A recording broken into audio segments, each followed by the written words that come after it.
'Twas the morning of Christmas when the Who's had awakened to find that their stockings and gifts had been taken. I thought you'd think a Who Christmas could survive just on joy. Turns out those old Who's really wanted those toys, but the town came together. They stocked shoes to shoe. No one needed to speak, 'cause they already knew that the way to save Christmas, or so it was told, was simply to solve the Grinchy code.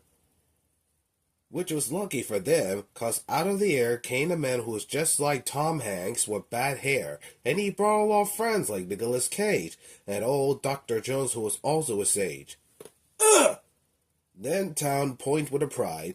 Their hearts started to swell. I know, said Nick Cage. I have bad hair as well. His friends interrupt. We're looking for clues, and this Dr. Seuss book is the thing that we use. If I stare at this page for a small league of time, I'm pretty darn sure of what we will find. The culprit? The thief who pulled off this heist? No, the fact that these books are way overpriced. The Who's question is answered, but had no replies. I guess that why they know as the Who's, not the Whys. Jones said, I'll take this stick here, my staff of Ra, and shove it on up your tiny hookah. Then the rays of the sun will melt all the snows, and shows us the place where your presents did go.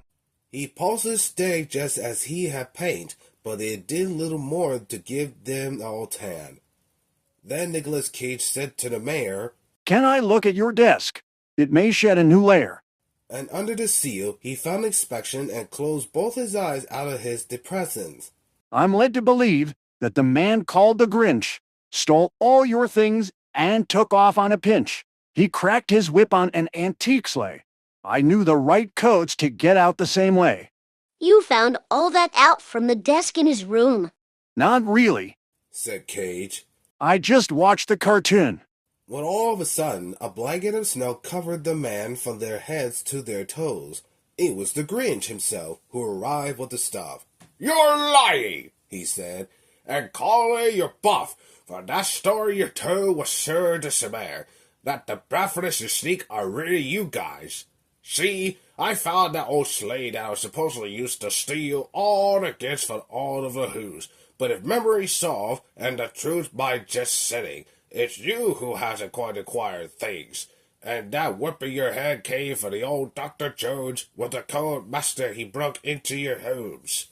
The man blinked and reaching the way guilty men do, with tongue of their shirt and nod one glip but two.